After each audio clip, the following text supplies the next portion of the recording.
Hey guys, it's Ethan, and today's video is an introduction to gas behavior.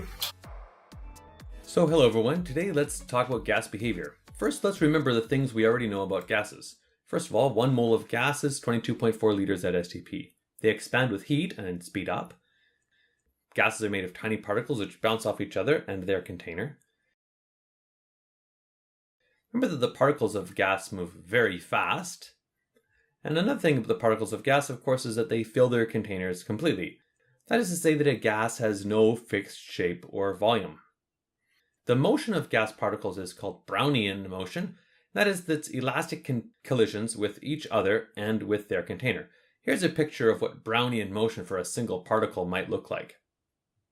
Remember that gases are fluids, that is to say that they flow from areas of high pressure to low pressure, and that actually, if you think about it and look very closely inside, gases are composed of mostly empty space. Because they're made of empty space, they're compressible. Also, remember that temperature is average kinetic energy. Remember, that's half mv squared for the average velocity, and therefore temperature is motion. In other words, at 0 Kelvin, we have no motion, we would also have no temperature.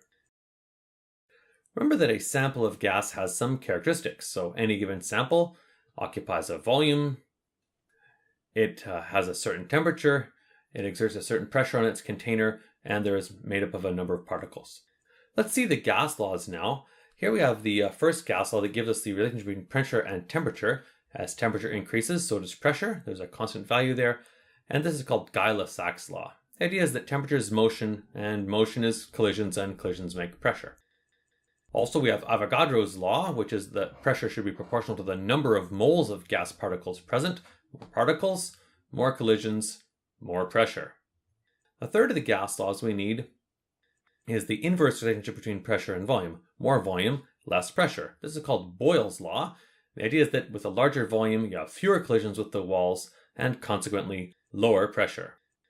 If we combine the three laws, combine K1, K2, and K3, those proportionality constants from above, we'll put them together and we'll make this large R here. So you have that the pressure should be somehow equal to this R value, the combined constant, multiplied by the number of particles in moles, and the temperature divided by the volume. So get that as P is equal to nRT over V.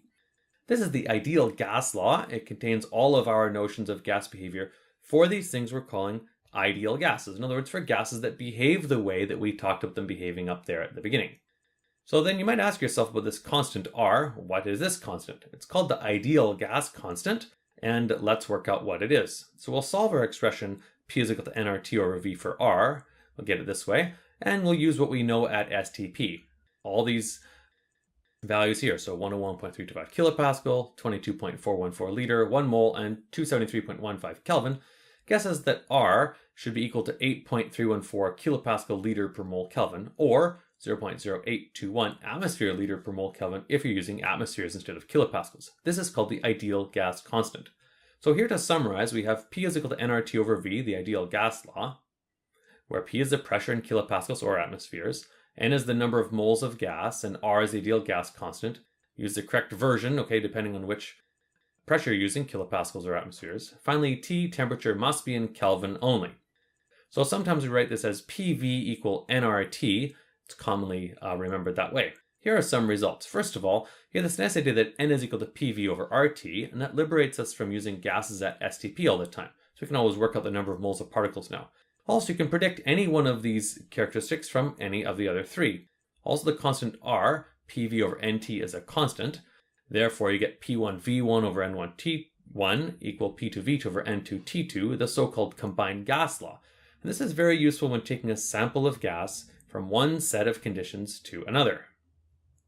And beautifully, this combined gas law collapses down to any of the three gas laws that we started off with. The three gas laws above can all be found using this combined gas law here. So any combination of them or a single one can come from the combined gas law. So here's an example of some of the things we might be able to do. Here's a sample of gas at 95 kilopascal, occupying 48 milliliter, held at constant temperature, and compressed down to 22 milliliter. The question is, what's the new pressure? So we'll solve this one by using the combined gas law and simply cross out on each side the things are the same. So the number of particles remains the same, there's no change there, and that the temperature remains the same, no change there. So we remove those, we get P2 equal P1 V1 over V2, and simply replace the values here as necessary. 95 kilopascals, 48 mils, 22 mils on the new volume, and here we have the pressure as 207 kilopascals, the new pressure. Here's another sample problem. This is carbon dioxide gas held at 367 Kelvin and 3.50 atmospheres in a 200 liter container. The question is, what mass of carbon dioxide makes up this sample? So we'll solve this using the ideal gas law. We have only one condition here, so it's P is equal to nRT over V. We'll solve for N and convert that to the mass.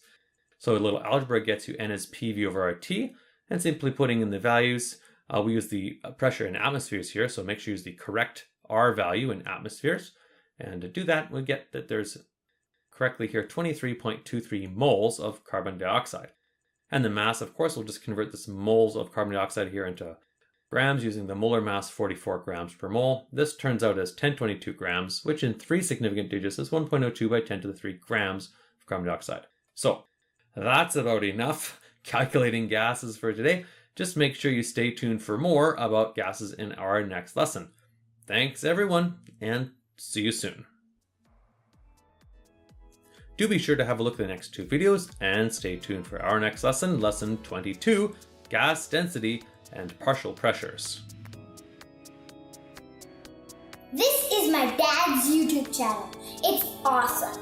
So like, comment, and subscribe!